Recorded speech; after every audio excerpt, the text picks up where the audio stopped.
What's going on, everybody? Welcome back to the Six Rings Kane Show. Jazz Santana here, joined by Vish and DJ as always. My uh, coaching staff here. I know we like to say pit crew at F1, so we'll say the coaching staff. You could have gone coordinators. I mean, there were options No, there. no way, man. See, I don't want to. I don't want to. You guys aren't below or no. We're all equal, man. So it's the coaching staff. That's it. All right, all right. know? If we're your coaching staff, then then we need to be fired because something's not working right. Yeah, well, I had to run stairs after forgetting to hit the live button a couple of weeks ago. My lips are sealed on that one. I didn't execute there. I'm keeping you guys on staff for some reason. I don't know if yeah. someone's kind of putting a gun to my head. But anyways, what's going on, guys? We got a pretty cool show today. We've got our buddy John from Cafecito and Canes joining us in a little bit. He's also from Team Miami Flow as well. So shout out to John and everybody in Team Flow. He'll be coming on in about 3 minutes, actually. And then we might have a surprise guest. We'll see if we can do it. But either way, at 9 p.m., we will also have the head coach of Immaculata La Salle, which is Helder Valle, who is the coach that will be coaching one of our newest commits, offensive lineman, the Australian creature, as they like to call him, Frankie Tinilau. So we'll have him on the show to talk a little bit about his program and also about, of course, the recent commit from his big offensive lineman who's going to start playing with him next year. So we're pretty excited about that. And I know that, we'll get into some spring game preview. We'll talk a little transfer portal, which, I've got a question about transfer portal. I think it's starting to irk me now that I really want to get both of your takes on. And we'll talk a little recruiting and whatever else. Yeah, Jazz rant here? That's what's coming? No, maybe. Who the hell knows? Listen, look, I'm almost done with it, so maybe you might get. Yo, man, we said off camera. You're supposed to tell that. They can't know you're drinking on air. Why not? I don't know. It's wine. Are you kidding me? Come on.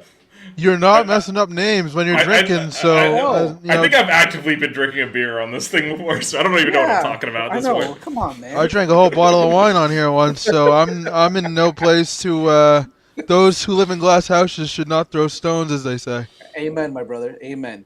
But before we get started, I want to thank our sponsor, which is Prize Picks. Definitely want to give them a shout out. We'll talk a little bit about Prize Picks. They're the official daily fantasy app of 5 Reasons Sports Network. Make sure you're using the code 5. You'll see it running on the bottom there. The code 5 as in spelled out, F-I-V-E. Use that code. Prize Picks will match your initial deposit up to $100. Use the code 5 when you sign up. You don't even have to spend it all at once. So you can play, you can play the NHL playoffs. You can play the NBA playoffs. You can play NFL. You can play a whole bunch of things. Golf. There's so many different things that you can play on there. And the great news about it is you can even pair players from different teams and different sports, which is really cool. So what you're going to do is, as you can see scrolling there on the screen, you pick 2 to 5 players. Then you play the over-under on individual categories, and they'll give you the options on what categories you want to play on these individual players. It all depends on how much you want to win, really. So depending on how many players you pick. So make sure you go to prizepicks.com, sign up today using the code 5, F-I-V-E, and check them out and make sure that you play and you have a good time. So it's prizepicks.com. Before we bring in John, who is probably going to be in. He's backstage. If he's already backstage? Now, yeah. Yeah, what the hell? Why? Our man's punctual here, man. That Cafecito keeps you on time. That's the man right there, brother. All right, well, and he comes. There he is. What's Mr. up, guys? Cafecito. What's going on, John? How you doing? What's up, man? I'm all good, man. Hey, Vish, ever since we talked about the baseball team a few weeks ago, I think they haven't lost a game. So yeah, it's been a while. Keep talking then, man. Jesus. Yeah. And yeah, by the way, yesterday's was a nail biter, and it was pretty cool. The cardiac canes come through again. They got a couple breaks, but listen, that's what it takes sometimes, right? You got to get lucky. You got to get lucky, especially when you're on such a long streak. But they've got it going on right now. Played horribly, won anyway. Can't complain. Yeah, that's what it's all about. But that's what good teams do, right? At the end of the day, they figure out a way to win. So looks like they've got something going on there in Coral Gables. We're pretty excited. I was at the game on Saturday. The atmosphere was absolutely electric when they played UVA. It was a great game. I mean, aside from that, it was a great game. But Andrew Walters finally had some adversity, and he came through, right? He made a good play, and that's what baseball is all about. So yeah, last night, no adversity. No, not Three at up, all. 3 Ks. Yeah, Sit it's down, game unbelievable. over. It's unbelievable. 95% of his pitches are fastballs. I mean, he hit 99 a couple of times last night. He's He's throwing working, man. smoke. He is working. Hey, we'll be at the game together a couple of weeks. I'm gonna be Yes, down we in will. Miami. We're Yes, we gonna will. hit If you up guys one of want those to, games against Pitt. If anyone else wants to come out. yeah, if you guys want to catch up with me and Vish, we'll be at that game, April 23rd, I believe it is, against Pitt. So, Yeah, whatever that Saturday game is. Yep. but enough about that. Real quick, you know, this weekend is a big weekend. As well, some think it's a big weekend. I know John, you and Flo, and we actually discussed this last week as well. This is the official spring game, but it wasn't the real spring game, right?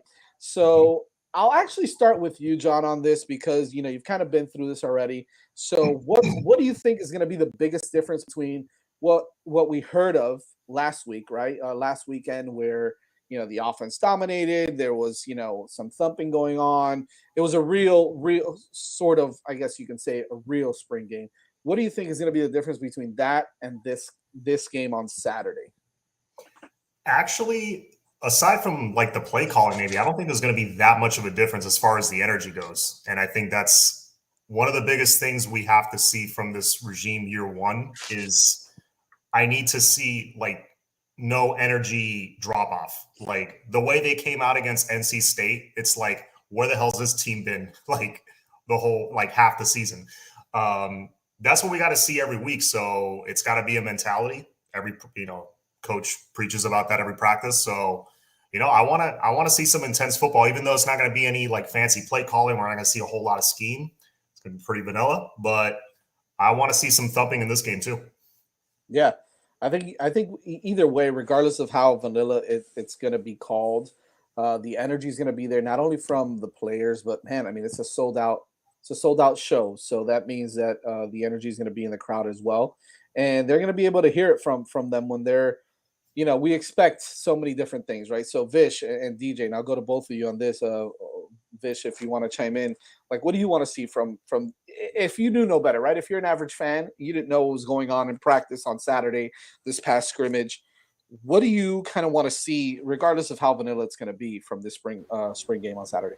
So in addition to what John said, which is that energy and kind of playing and hitting, just the fundamentally sound. I don't want to see a lot of missed tackles, drop passes, all the slop that we've been inflicted with the last few years. I think that's, to John's point, they're not going to sit here and open up the entire playbook. You're not going to see the full execution. They shouldn't, right? I mean, first of all, the kids probably don't know it fully yet. It's still early.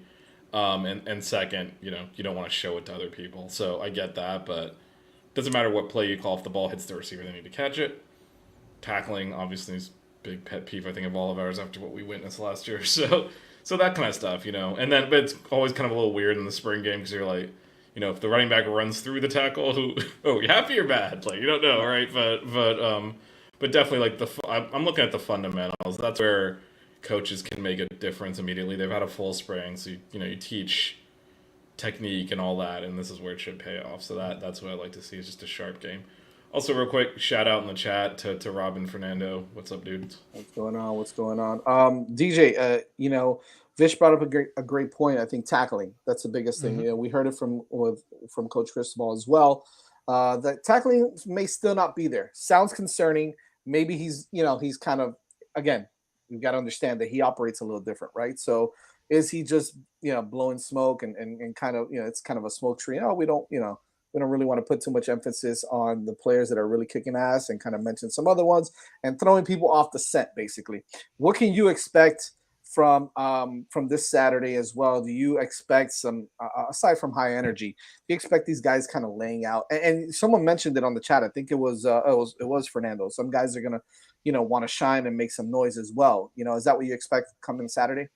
Yeah, because I think a spring game favors the defense, right? Because we get a chance to see, can they fill the gaps properly? Are they firing off the ball? Are people coming off the edge and getting to the quarterback? Sure, the spring game is important for the offense, but I'm going to be looking at the reaction time of the defense and how each of the moving parts, from the defensive line to the secondary to the linebackers, kind of step up and make plays. Linebackers has been a position that we've been talking about as a concerning position for the last couple of years.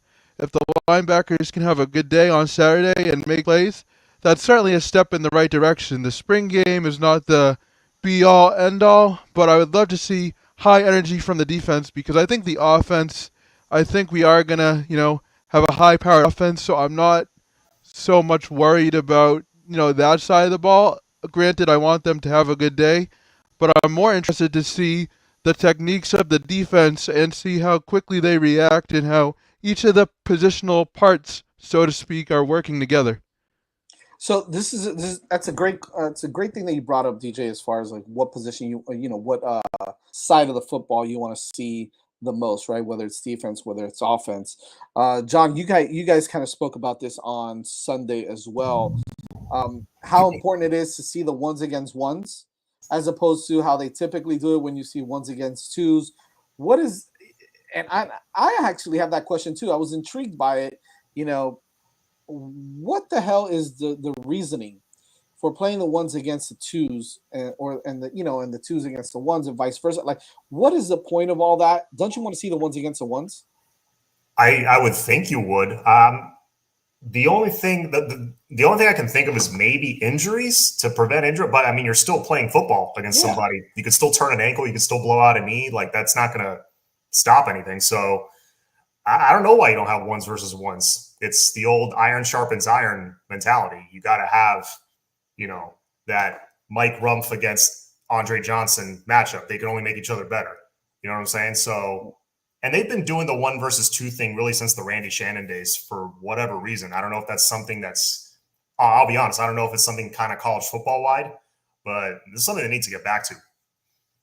Yeah, is Vish? Go ahead. Yeah, I was going to come to So you now. I think the reason that they do that is just so that both starting units can have success. Theoretically, they should be able to beat the backups on the other end. You don't really want if one unit's really far ahead of the other one. I mean, Danny mentioned it's usually the defense that is kind of a little bit ahead. You don't want the offense to like not be able to get a first down, and like the whole spring game, and just like that kind of disaster. So you let them go against the backups where they might have a chance for success. So I think that's why they do it. Whether or not that's, I mean, you can mix it up. I don't think it needs to just be ones versus twos the whole time, but I do think that's one of the reasons they do it. It gives them a better chance to have success, especially in a game that's open. Like I doubt in the close scrimmage they're doing that. Well, that makes sense. But I don't think they want. Again, you don't want one of these dudes to go out there and completely lay an egg, right? Well, you know what? I kind of want that sometimes, right? Because it's a wake up call, man. You kind of want to see where each unit is. If they're using the spring game to judge that, like the coaches and the units better already know. Like I don't think the spring game is for us. Yeah, but you still want to see them going at it. And I get it. During practice and in the close scrimmages, you're probably seeing that more, right? You're seeing more one-on-one and you're seeing more one versus one, right? The one unit versus the one unit. But I guess you're right. At the end of the day, for spring game purposes, you may want to keep a vanilla, so you may want to go against the twos. However, with this team, right? And I'll kind of pose this question. With this team, when it comes to depth right now, who the hell knows who's 1 and 2 and 3 right now? Right now, there's still a lot of movement, okay? Especially on the lines, right? So the defensive line, the offensive line, there's still a lot of movement there, right? I know you've got some guys that are cemented, as starters, right? Zion Nelson, maybe Jalen Rivers, maybe Ja'Kai Clark. You got some of those guys that have been there for a while that you can see. Oh, look, he mentioned that. Yeah, well, you're plugging in Mims right now, and who the hell knows if he's going to make it to Miami? So let's that's a nice record here that you want. But to be perfectly honest with you, Jr. I still want to see what happens with Mims. Right now, he's at FSU. He's visiting at FSU right now. He's supposed to be here. I believe, John, if you can kind of refresh my memory, Mims is supposed to be here tomorrow or the next day, or this weekend, maybe. You're muted. My bad. Yeah, it was supposed to be, I think, tomorrow, and he was supposed to be here for the weekend. I seem to remember Thursday as the day he was supposed to arrive. Gotcha. Okay, so yeah, I mean that would be huge for a guy like Mims, and we'll definitely talk about that in a second. I want to kind of end with the spring game stuff by just asking all three of you guys, what are the units that you're going to want to see the most? Because quite frankly, there's been a little attrition in the last day. So what are some of the units that you all want to see during this spring game on the Saturday, regardless of how vanilla it's going to be? We'll start with DJ on this. I want to see running backs because Josh Gaddis made the running game a point of emphasis at Michigan, and I want to see how he is able to translate that to Miami. Miami has a deep running back room. There's a lot of talent in there. There's going to be a lot of talent coming in, I think. And so I want to see how the running backs do, and I also want to see how the linebackers do. I think this is a big spring for the linebackers, and hopefully, maybe we'll get some stability at that position. What about you, Vish? Yeah, I'm looking defensive line just because it's kind of all mixed up. We're still trying to get transfers in there. Like, I think that one is kind of wide open, so I'm curious how it actually. But we can talk about how we need to, frankly, get more players in. Like, we're not happy with what's there. Well, what's there is what's going to play on Saturday, so I'm curious to see how they. Is it really just like, kind of a free for all? Or is there actually a pecking order? Because I think we've all kind of been looking at that and looking in the portal and kind of saying we need more. But what's there is there right now. So I'm curious to see kind of how we rotate the defensive line, especially. I think we're gonna have a special surprise guest right now, John. I think you're gonna be excited about it also. But we can keep going. Go, John. Talk about a little bit about what you want to see in the spring game. I want to see some guys take that next step and not just let Frank Ladson come in and be the KJ Osborne this year, just head and shoulders above everybody else. I want the guys that we've recruited out of high school kind of close that gap and be as good as Ladson. Right. Yeah, I think it's going to be. I think I want to see the wide receivers also. I mean, another guy just jumped into the portal recently that Miami is very well aware of. And might be excited, might not excited, but interested in. Well, I guess excited too, right? Interested in. So I think that'll be interesting to see the wide receivers. Again, I want to see what the linebackers do. The linebackers that are going to be, participating. I know that there's a couple missing, and obviously we know the news of Tyreek Austin Cave as well. Decided to move on from the team as well. So I mean. There's just about anywhere on the team. I just want to see good play. I want to see good tackling. I want to see guys executing. Look, this is an opportunity for them to really install, things. So I'm going to cut myself off because a special guest is backstage. So let's just bring him in. Special guest is on. Let's go. Let's bring him on. Let's do this. Yes, sir. There he is. Hey, boys, how you doing? What's going on, man? Frankie Tinilau on the show with us now. What's going on, brother? How you doing? I'm doing great, but we're just on our way down to the Gold Coast. Gold Coast is a bit like Miami, so it's like our beach area. So yeah, sorry that I'm in the car. So yeah.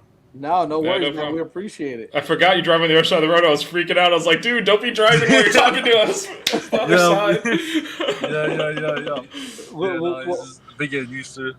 Awesome, man. Well, we're actually gonna have Coach Valle on in a little while. So we're excited to have him on, but honestly speaking, man, we're super excited to have you on the show. We're really excited that you are, going to be a Miami Hurricane, and we all got some questions for you. We're, pretty excited to hear about your journey playing football, coming from Australia, coming from, your just your background, and if you, please let us know, a little bit about your background and what made you, pick up football, and just a little bit story of how you came to, to coming down to LaSalle and playing football and then ultimately committing to the Miami Hurricanes.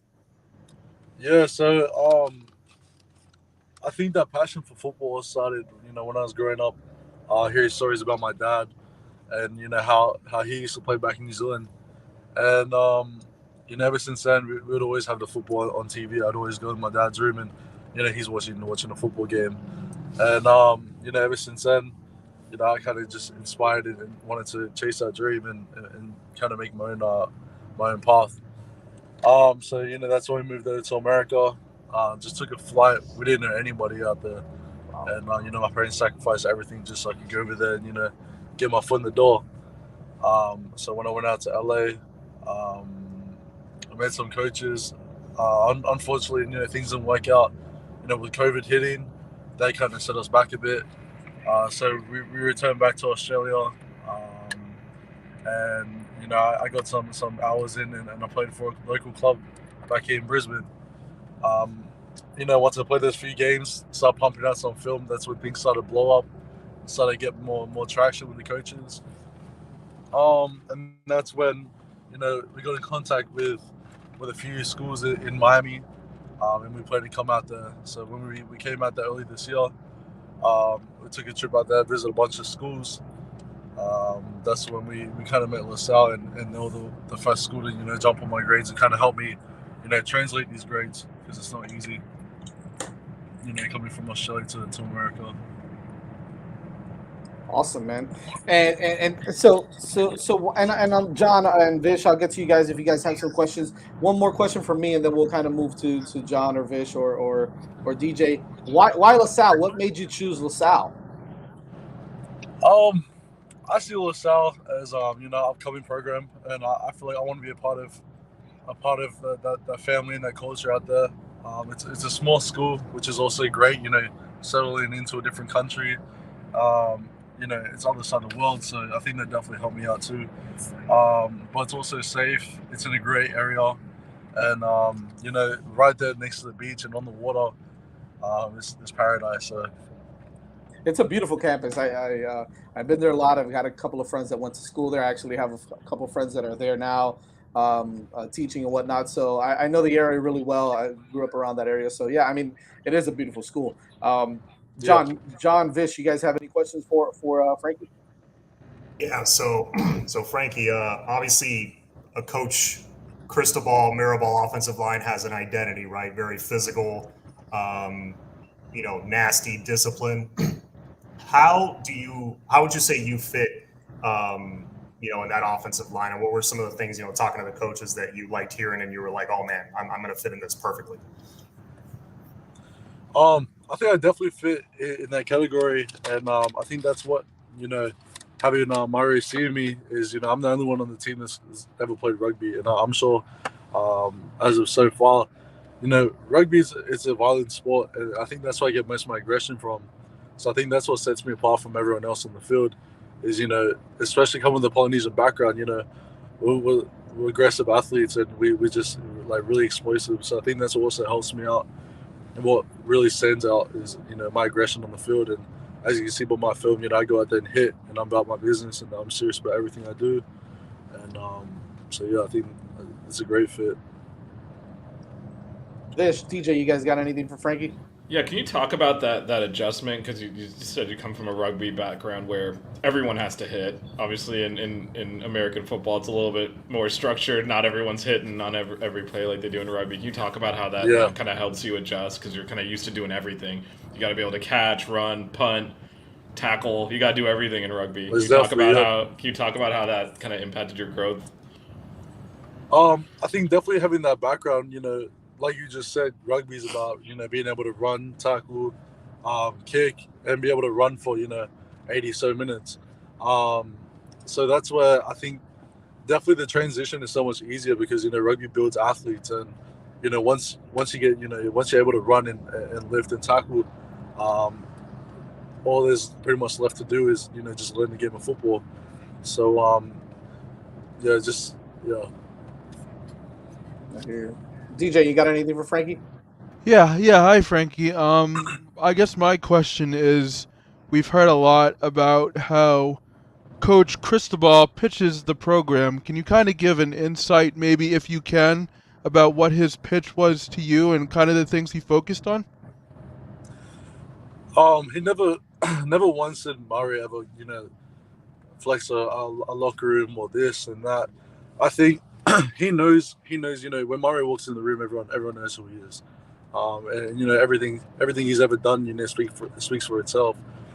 I think just the fact that we connected on a personal level. We were just talking about family every time I was with him. We never really talked about, football and this and that. So I think it was great. It was great to, build that connection, that bond. And, as soon as after I met him, it just felt like family. So. Hey, Frankie, I got a couple questions for you. First of all, when are you looking to get down here back to Miami? I know that things were pretty rough in Australia as well with COVID. There was a lot of really tough restrictions and all that. When are you looking to get back down over here? Yeah, so I'll head back to America around beginning of June for a bunch of college camps that are coming up. So I'll see myself back in Miami. Maybe end of June. I head back there. Start getting some workouts in with the team and start practicing, getting ready for the season. Very cool. Very cool. What are you measuring at right now? So it's everywhere changes. As you can see, as recruitment, it's always going to change. By my doctors over here, I measure 6'6" and 320 pounds. So sounds like a perfect fit for this program here with Coach Mirabal and Coach Cristobal. Yeah. That's awesome. Do you prefer to play a specific position on the line? Coming from rugby, I'm an athlete, and I think that's going to be the best thing for Miami is, I'll be flexible. If someone goes out on the D-line, I'm going to jump into the D-line. And I'm going to make a stop on, fourth down. So I think I'm definitely bringing everything. If I have to play guard, I'm happy to play everything. I'm flexible. I'm an athlete. Pretty awesome, man. Pretty awesome. You guys got any last things for Frankie there? I will ask you, do you watch Formula One? Are you a Daniel Ricciardo fan? Nah, I've heard about it, but not a Formula 1 fan. Oh, man, I'm a McLaren fan. I was hoping for some help from the OG there. And they just I had to do it, man. I had to do it. Sorry, bro. It's all good. It's all good. They just had the Aussie Grand Prix as well. They just had the Aussie Grand Prix, Yeah. I seen that all over social media, so I know who you're talking about, but not a fan. Okay, well, my team's the best driver on my team is Australian, so I had to ask. Well, listen, when you come down to Miami, you play in Hard Rock. The circuit is right there. The racetrack is right on. Wow! It's on the stadium. It's right in the stadium. That's crazy. Yeah. It's going to be pretty awesome. So you'll be able to see it, and maybe you'll get into it a little bit. So it's pretty cool. But hey, listen, I know you got a lot of things to do. By the way, man, we're really happy that you came on the show with us. Thank you so much. You've done a great job in this whole process, and obviously it's a testament to your family and how you were brought up, and we really respect that. So thank you so much for coming on the show again. Any last words you want to say to the Miami Hurricane fans? I just want to say thank you for having me on today's show. Just we're gonna make history, and becoming a Miami, becoming a Cane, it's gonna be exciting, and I can't wait to see what the history brings, and what the future brings. So, but just thank you for having me on the show, and when we get back, I want to see some Australian flags out there, and we're gonna turn up. We're gonna bring that swag back to Miami. Absolutely. And by the way, I heard you telling someone in the spaces here, the haka is not a dance. Nah, it's not a dance. Haka is not a dance. All right, but we want to learn it though. We definitely want to learn it. It would definitely be out there on when we play the games. And when you make that tackle on fourth down to shove down, I'll do it in the stands. Yep. Oh man, appreciate it, friends. Yeah, man. Welcome to the U. Thank you so much. Thank you, boys. Have a good day. Yeah, appreciate it, man. Take care. All right, bye. All right, rolling right through. His coach is backstage, so do you want me to just bring him in? Yeah, John, you want to stick around for Coach Byer, or you got things to do? All right, let's do it. All right, let's welcome him in. We got Jazz got some high quality guests today. There we go, baby. What are you saying? I don't always. I mean, this was definitely a noticeable uptick in quality over normal. I'll just leave it at that. Coach Byer, what's going on, man? Thanks for joining us on the show, brother. Hey, thank you for having me. I'm glad to be here with you guys and talk some Canes football. I don't know if you just saw your boy was on the show with us right now a little while ago, so we're pretty excited. Yeah, I just caught the back end of it. So you caught it? Awesome, man. Yeah. Awesome. So he seems like a really awesome kid. We definitely want to talk a little bit about him, and we want to talk about your program. But first of all, I didn't know you're a South Miami guy, huh? Yes, sir. Yeah, fellow Cobra, 2006. Yes, sir. Oh, nice. All right, man. All right, cool, bro. Go Cobras then. Nobody else knows. These are Columbus guys and Palmetto or whatever. Well, I don't know. I don't know what the hell they are, but whatever. Gotcha. It doesn't matter. It doesn't matter. Anyways, man, thanks for joining us on the show. We'll definitely start off with, look, we just heard from Frankie.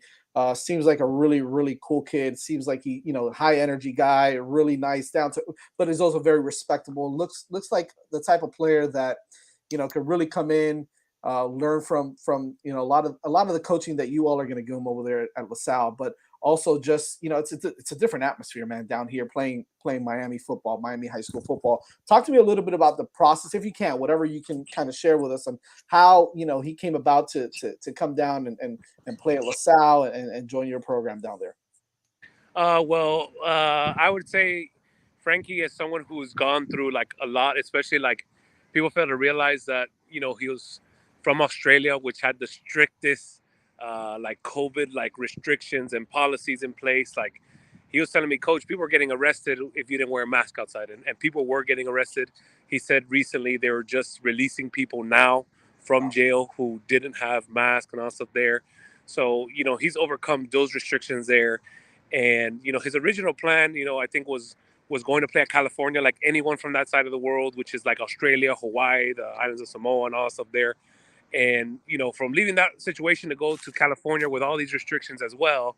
So I guess he just looked at it like, hey, like everybody in the U.S. knows that the state of Florida wasn't as restricted as everyone. We were a free mass state in some aspects there, and so I guess that would intrigue them more to come, and also about having the opportunity to play at such one of the top states in the United States when it comes to high school football. As a matter of fact, I just think it was just great timing. I knew like one of my former offensive coordinator, he coaches overseas. He coaches in that like NFL Europe. So he was an offensive coordinator for the Barcelona Dragons, and they did like these little camp tours around Europe, and then from there got in touch with the Frankie's people, and then from there he's like, hey, I was an offensive coordinator at a private high school in Miami. I think you should go check it out, and that's what ended up happening. So he came to South Florida. He took visits everywhere. Him and his mom, they met with like the academic people from certain schools, and then from there his mom felt the best. Especially that he's Spaniard too, and LaSalle's mostly known like in the Spaniard and like Central America, South America, and all that stuff there. So I think she felt more comfortable in that aspect, and yeah, great education for him and great opportunity. So that's really cool. Talk, and I know you guys I'll have one more question, and then you guys can kind of ask anything to Coach Valle here. What kind of player are you getting in Frankie?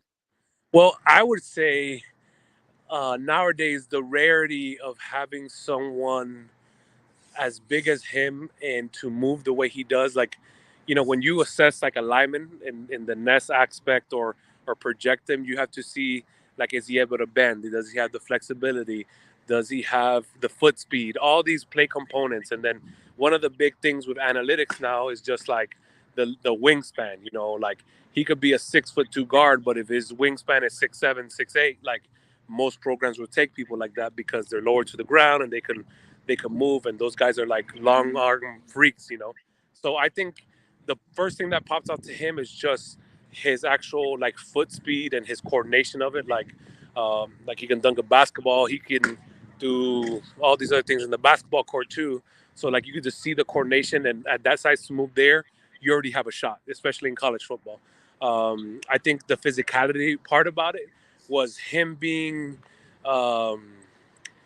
he was playing in like these club teams that he needed to like sign a waiver for in order to play in, and they were like older men leagues. Oh, wow. And his dad, I think, was like his left guard or the right guard, so he was playing against men and like these little pickup like men leagues, like YMCA leagues. And so he's been playing against dudes his whole life, since I guess the age of 16 or something like that. So yeah, I would say the ability to move, the ability to bend, and just the understanding part that he understands the physicality of it, and I think it's all plus, and it only will transcend more to the next level. You guys got a question for Coach Valle? John? So, Coach, do you have a plan how you want to use Frankie on the offensive line? Is he like kind of locked in as your left tackle, or are you going to kind of move him around, being that he's such a great athlete, and see where he fits best? Yeah, we project him right now as our starting left tackle, and we'll spot play him on defense as well. I guess it's the more the versatility he can do, I think the better of it. Normally, guys like that, you don't want to put them both ways because they'll get gassed and all that aspect there. So probably like in short yardage and goal line situations on defense, he'll come in. But for the most part, he's projected, our left tackle, and that solidifies that spot, which is a good perimeter spot, like the blind side of the quarterback, you can say. And so, yeah, that's our projection for it. Cool. Very cool. Very cool. Anybody else for Coach Valle? You guys got anything?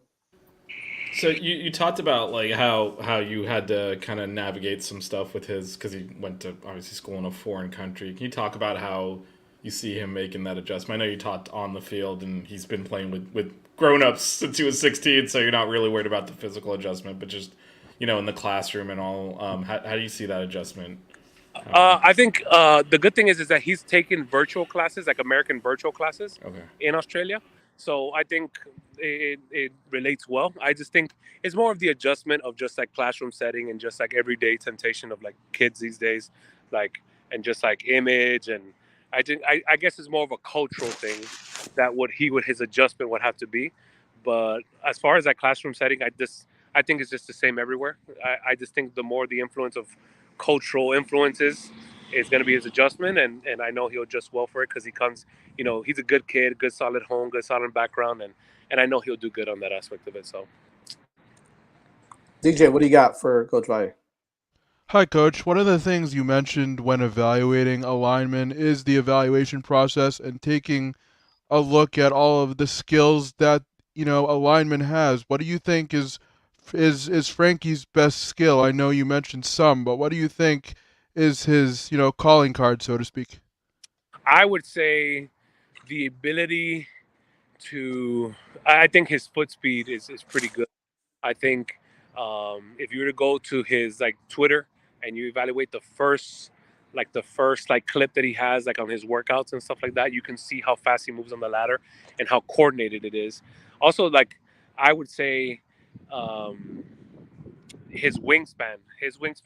So when we went to University of Miami, they measured his wingspan at 6'10", and from there, they did his height and weight and all stuff there. So just him being 6'10" wingspan and his arm length, like he could play tackle, he could play guard, but I know he's set on playing tackle, but in all reality, wherever they need him, he'll play. But for the most part, where all that's said and done, I think the biggest thing is his reach and his foot speed. I think that's going to help him turn the corner of it, and that's God given, so you can't teach that. I kind of want to move. It's a great transition, actually, to talk a little bit about your program, but also talking about your program. What does a kid like Frankie, right, coming in, obviously, high profile player now, what does that kind of do for your program there at LaSalle as well? I think it's a good thing. Not first and foremost, giving the school giving an opportunity to a kid that has overcome so much, and just like his years of just going through high school and all this COVID stuff that everyone had to face and the restrictions of it. I think that's the first thing of it. I think it puts good precedent on our school and builds more prestige of it, because in honesty, when you think of LaSalle, like, you just can't recall things. Everybody recalls the Columbuses, the Belens, the Gullivers, and all that aspect there. But like, our biggest thing as a program, like, we feel that, I'm going into my fourth year now, and I think we've built a very respectable program. Before Frankie got there, we have a 3-star linebacker named Charquez Lee. He's a 6'1", 210-pound sophomore. We have a D tackle who is a 3-star D tackle by Rivals. And, those are two guys that could easily gone anywhere else, and they haven't, and I guess what we're building at LaSalle is more of the family brotherhood aspects of it, because I guess in Dade County now, or just everywhere else in high school, is just so individual. How can you benefit me or do this and this and that? And I think just Frankie coming in puts us more on the national stage. Like, we had a pretty good year last year, But now, like for example, I'm getting calls from LSU and Georgia and all them that they're coming to our spring practices, and we'll like I know USC said they're gonna fly out to our first game to watch Frankie. So I mean, Tell them not to. Tell them that they can't. I'm just kidding. that they can't. That they can't. Yeah, I mean, right. like to be completely honest, the only way I would see Frankie decommitting is if it's like a West Coast school that puts the full court press and does that, and just due to the distance. But I know he loves Cristobal, Mirabal. Like he constantly told me, Coach, like the way you speak about, your favorite coaches is the way that I think of Coach Cristobal. Like I know he was super disappointed. He left Oregon, but then he comes to Miami. It's like, hey, it was destiny. So I know Coach Cristobal was pretty cool about it too. And I would say one thing.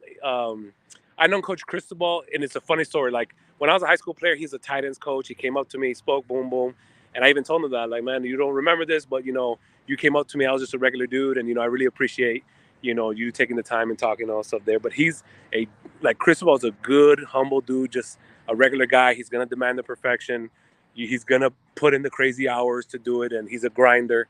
But when he invited us, his mom and him, to the second story of his his office and all stuff, it was me and Coach Cristobal, Mirabal, and all stuff there, and he's just talking to Frankie regular, like we're talking there, and he's like, oh, by the way, we just want to offer you a full scholarship. So it shook Frankie, like, dang, like this is my favorite coach, and like he just offered me a scholarship. And like if you ask Frankie, it caught him by surprise, like he was gonna like choke up, but he had to like say that because it's a dream offer to have from his favorite coach. So I think Miami is a leading runner, solidified, unless something crazy happens. You already know how this recruiting world works, and yeah. So in that aspect, I think it's pretty good. So as far as our program goes, I think it's something that it puts us more on the national stage more than anything, and make us respectable. And that's something I would want, and our school and our program and our kids would want to. Yeah, absolutely. And it's a testament, having some of those big, those kids, those 3-star athletes in different positions, and stay, right? Because that's the hardest thing for any kid, any player to stay at one specific school. I think is a testament to what you guys are doing there, what you're building, and the type of program that you have there. So that's really awesome, and it's great to hear. It's great to hear. Any of you guys got anything else for Coach Valle? Good, all good.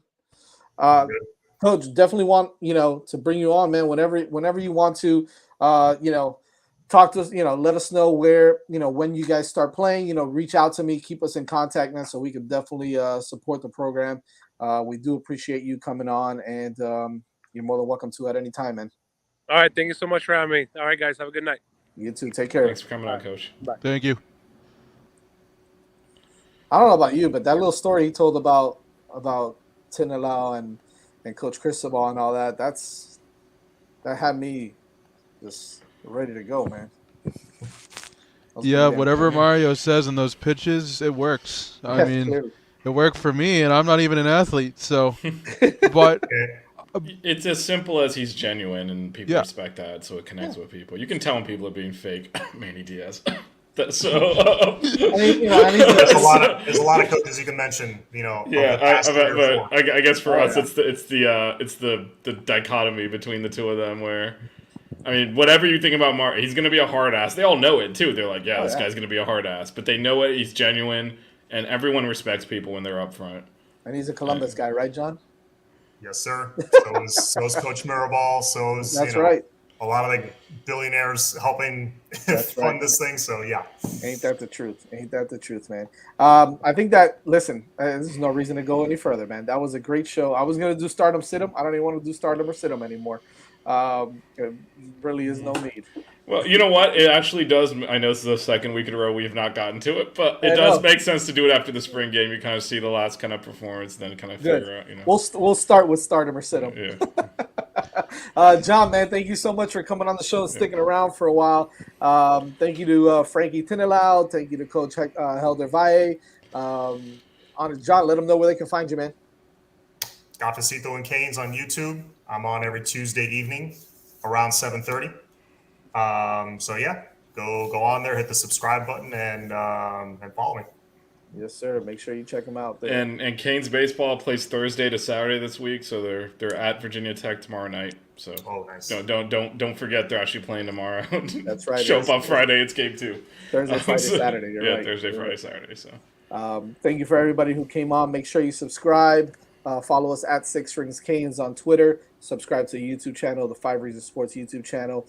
Smash the like button, as my good friend Fernie says. And as he says now at the end as well, it is F1 time, baby. Don't leave. Keep it locked because we got Hitting the Apex coming up at 9:30. We got a really great show. And it's coincidentally, we are recapping the Aussie Grand Prix. So thank you guys for I thought I us. had something there. I thought I was going to get some Ricardo support, and I got nothing. You got nothing, man. I went for it, and it just didn't happen. Yeah, those big Aussies, that's all they talk about is football, man. Smashing people. So, again, thank you so much, John, and thank you for everybody joining us, and we'll see you guys next Wednesday. Make sure you follow up and stay tuned for Hitting the Apex, the F1 5 Reasons Sports Show. See you guys later. Go Canes.